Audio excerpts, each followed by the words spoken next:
ఇస్తున్న ప్రభువుని చూస్తూ ఉన్నాడు. కానీ ఎప్పుడు ఆయన హృదయంలో ప్రార్థించాలి, అడగాలని ఆశ పుట్టిందంటే దేవుణ్ణి చూశాడు.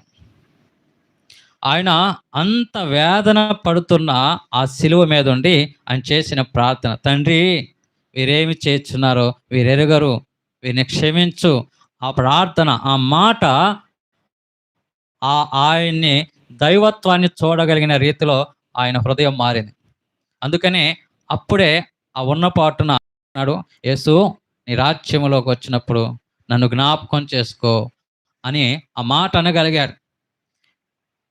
ఆ క్షణంలో దేవుణ్ణి చూసినటువంటి అనుభవం ఎవరిలో నుంచి చూశాడు? ప్రభు అయిన యేసు క్రీస్తు యొక్క ముఖంలో. వదనం అంటే ముఖం. ఆయన ముఖంలో దైవత్వాన్ని చూశాడు. చూసిన క్షణమే ఆయన ఏమయ్యాడు? ఆయన